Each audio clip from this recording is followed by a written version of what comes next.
በስመ አብ ወወልድ ወመንፈስ ቅዱስ አሐዱ አምላክ አሜን። ዘማራይ ቅዱስ ያሬድ በ505 ዓመተ ምህረት ሚያዝያ 5 ኣብ ከተማ አክሱም ካብ ኣቦ ኣብየድ ይስሐቅ ካብ ኣዲኡ ክርስትና ታውክልያ ተወሊዱ ንቅዱስ ያሬድ ኣቦ ኣብ 7 ዓመቱ ስለ ዝሞተ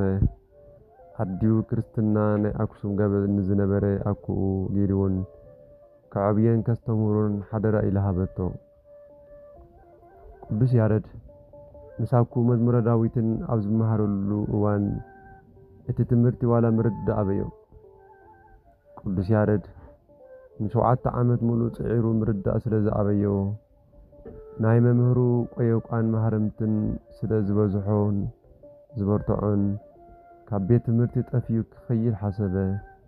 ሓሲቡ ኣይተረፈን ተበጊሱ ክኸይድ ውዕሉ ደኺሙ ኣብ ትሕቲ ሓንቲ ኦም ተጸጊዑ እናበኸየ ከሎ ሓደ ጻጸ ረኣየ እቲ ጻጸ ናብ ላዕሊ ክወጽእ ክብል ኣብ መንጎ ኣብ ማእኸል ምስ በጽሐ ይወድቕ ነበረ ከምኡ እናበለ ንሽዱሽተ ግዜ ብተደጋጋሚ ክወጽእን ክወርድን ጸኒሑ ኣብ መበል 7 ግዜ ኣብታ ላዕሊ ኦም ደይቡ ናይታ ኦም ቆጽሊ ፍረ ክበልዕ ረኣየ ንቅዱስ ያሬድ እግዚአብሔር ብጻጸ መሃሮ ተስፋ ምቁራጽ ከም ዘይግባእ ተዛረቦ ወይታናን መድኃኒናን ኢየሱስ ክርስቶስ ኣብ መዋዕለ ስጋዊ ብዕዋፍ ሰማይን ብዕምባባ በረኻን ኣብነት ከም ዝመሃረ ማለት እዩ ኣብ መወዳእታ ቅዱስ ያሬድ ድሕሪ ብዙሕ ሓዘን ብኽያትን ናብ መምህሩ ተመሊሱ ይቕሬታ ሓቲቱ ትምህርቱ ቀጸለ ለጠቢብ ትበቆ ኣሃቲ ቃል ንጠቢብሲ ሓንቲ ቃል እያ ተኣኽሎ ዝበሎ ነዚ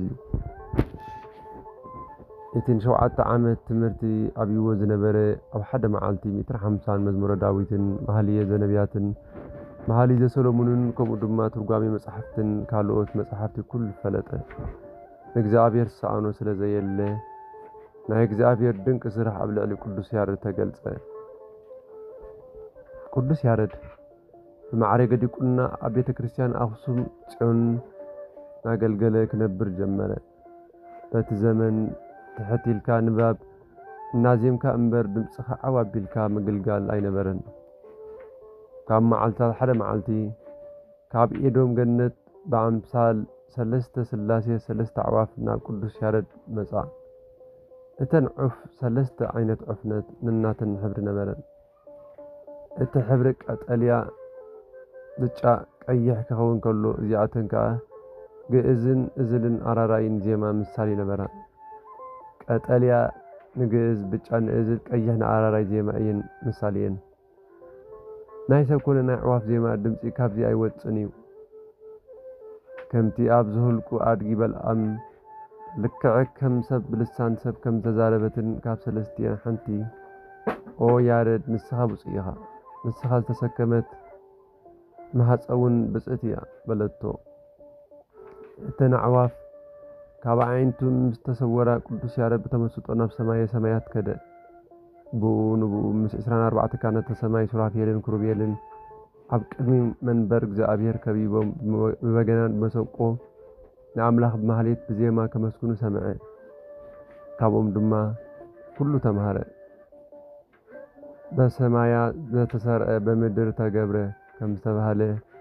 ካብኦም ኩሉ ስርዓታት ማህሌትን ቅዳሴ ተማሂሩ ኣብ ምድሪ ካብታ ኣምሳል ኢየሩሳሌም ሰማያዊት ተሰርዑ ናይ ቃል ምስጋኑ ምስ ሰምዑ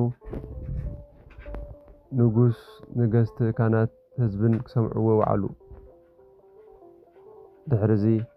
ካብ ዓመት ክሳብ ዓመት ብክፍለ ዘመኑ ናይ ቀውዒ መፁ ክረምቲ ሓጋይ ጽድያ ኣብ ኣጽዋማት ኣብ በዓላት ናይ ሰናብቲ ናይ መላእኽቲ ናይ ነቢያት ናይ ጻድቃን ሰማዕታት ወደናግልን በዓላት ዝብዕልሉ ብሰለስተ ዜማ ግእዝ እዝል ኣራራይን ገይሩ ሰርዖ ካብ ዕለታት ሓደ መዓልቲ ቅዱስ ያሬድ ኣብ ቅድሚ ንጉስ ገብረ መስቀል ደው ኢሉ ክዝምር ከሎ ንጉስ ድማ ናይ ቅዱስ ያሬድ ድምፂ እናሰምዐ ልቡ ተመሰጠ ከይተረድኦ ድማ ናይ ኩናት ጦሩ ኣብ እግሪ ቅዱስ ያሬድ ሰንደዋሞ ኣብ እግሩ ተኸለ ደምን ማይን ድማ ወፀ። ማህሌታዊ ቅዱስ ያሬድ ግን ኣብ ተሰጥሞ ዝማሬ ጸጋ በጽሑ ስለ ዝነበረ ዝማሬው ስቕ ኢሉ ቀጸለ ከይተረድኦ ኩሉ ዝማሬው ፈጸመ ድሕሪኡ ንጉስ ኣንቢሩ ናይ ደምካ ዋጋ ድላይካ ለምነኒ ኢሉ መሓለሉ እሞ ቅዱስ ያሬድ ከዓ ገዳም ከይደ ክምንኩስ ኣፋንወኒ በሎ ንጉስ ድማ ንቓል መሓሉ ፈሪሁ ኣፋንዎ ቅዱስ ያሬድ ድማ ኣብ ኣኽሱም ጽዮን ኣብ ታቦተ ጽዮን ደው ኢሉ ቅድስትን ብጽዕትን ምስግንትን ብርኽትን ክብርትን ንቕልትን ኣፍ ደገ ብርሃን ማዕረገ ህይወት መሕደሪት መለኮት ዝብል ምስጋና ክሳብ መፈጸምታ ምስተናገረ ንእመት ዝኣክል ካብ ምድሪ ሓፍ በለ ብድሕሪዚ ናብ ሰሜን ሃገር ከይዱ ብጾሙን ጸሎትን ተወሲኑ ንስጉኡ ኣድከማ እኒ ቅዱስ ኤፍሬምን ቅዱስ ኣባ ሕርያቆስን ነቲ ዝደረስዎ ምስጋና ናይ ድንግል ማርያም ናብ ቅዱስ ያሬድ መጺኦም ዜማ ኩሉ ኣውጻሉ ኣብዚ ቦታ ገድሉ ፈጺሙ ከምቲ ዘማራይ ቅዱስ ዳዊት ዝበሎ ኪዳን ተካየድኩ ምስለ ህሩያነ መዝሙረ ዳዊት 89 ኣብ ፍቕዲ 3 ዝበሎ መሰረት ቅዱስ ያሬድ ድማ ቃል ኪዳን ኣተወሉ ስምካ ዝጸውዐ ዝኽርኻ ዝገበረ ብስምካ ንጥሙይ ዘብልዐ ዘስተየ ቤተ ክርስቲያን ዘሰዓመ ማህሌትካ ዝቆመ ገለኻ ዘስምዐ ዘስምዐን ዘጸሓፈን ክምሕረልካ እየ በሎ እሞ ልክዕ ከም ነቢ ኤልያስን ነቢ ሄኖጉን ኣቡነ ኣረጋዊን ካብዚ ዓለም ብሞት ከይተፈልየ ብ11 ግንቦት ናብ ብሔረ ህያዋን ተሰወረ